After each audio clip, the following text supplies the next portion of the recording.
के प्रणाम। हम प्राणी मिश्रा फिर से अहाँ सबके नवका वीडियो में स्वागत करै छी। आशा करै छी अहाँ सब बहुत नीक, बहुत मस्त, बहुत स्वस्थ है और भेनाइ बहुत जरूरी है, कियाकि अहाँ छियै तऽ सब किछ छै।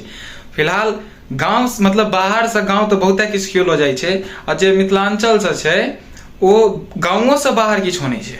की आनै छै आखिर अहाँ सब अनलहुँ है कि नहीं? हम मंगवेलहुँ है, हम अखन तऽ अनलहुँ है नहीं, कियाकि हम नहीं गेल छलहुँ, केओ गेल छलखिन हुनका द्वारा मतलब किछ मंगेलहुँ है। देखाबै छी कथी मंगेलहुँ है।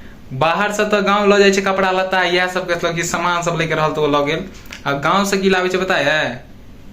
की लाबै छै अहाँ सबके तो पता है, जो अहाँ सब अन्य है। तो फिलहाल की लेलहुँ है, मतलब एते अति उत्तम चीज छै ना, ओकरा खिला के बाद आहा हा मतलब बड़ नीक चीज छै। हमरा तो की कहू, ओहि के अलावा मतलब ओहि के आगू में मीठ माछ जे होइ छै ना, सेहो फैल छै। एहन ओहन बनि जाइ छै, तते नीक होइ छै। अहाँ सब खेने छी कि नहीं सेहो हमरा कमेंट में बताएब।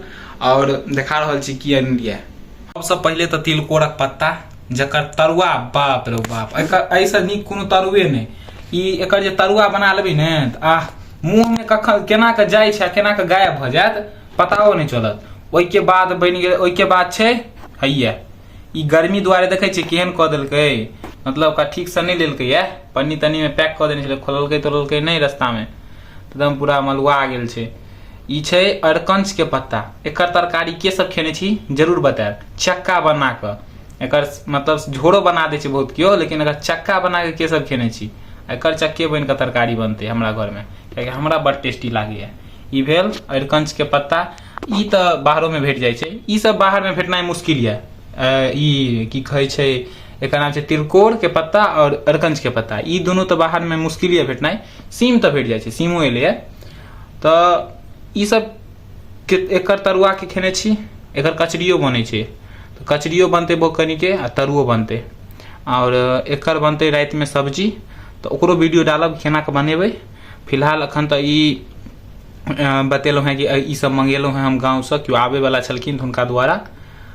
तो खेने छी एकर सब्जी के सब खेने छी जरूर हमरा बताएब कमेंट में। आ एकर सब्जी केहन बनै छै, अहाँ के नीक लागैया कि नहीं जरूर बताएब। हमरा तो बड़ नीक लागैया, हम तो स्पेशली में मंगेलहुँ है भाई।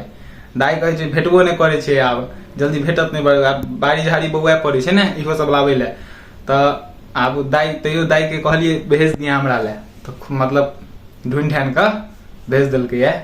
और तिलकोर के पत्ता तो भेट जाइ छै, अखन लत्ती तत्ती तो खूब रहे छै। कनी अरकंच मुश्किल हो जाइ छै, आब सबके नीक लागै छै ने, सब तोड़ के बना के खा गेल। तैयो एते छै, बन जेतै एकर तरकारी। अब मलुआ गेलै तऽ की करबै, कनी एकरा तैयो साइड सुइट के एकदम छक्का बना के रात में एकर तरकारी बनतै, ओकरा संगे रोटी आ भात दुनू नीक लागै छै। एकरा आगे में सब तरकारी फैल, की कहू।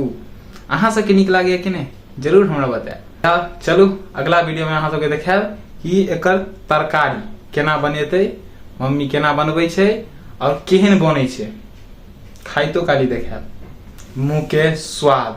चलू आइ के लेल एतबी। अगला वीडियो में अहाँ सब संगे मिलै छी, ताबे तक के लेल नमस्कार। जय मिथिला, जय मैथिली। बनल रहब हमरा संगे, अपन आशीर्वाद बनेने रहब।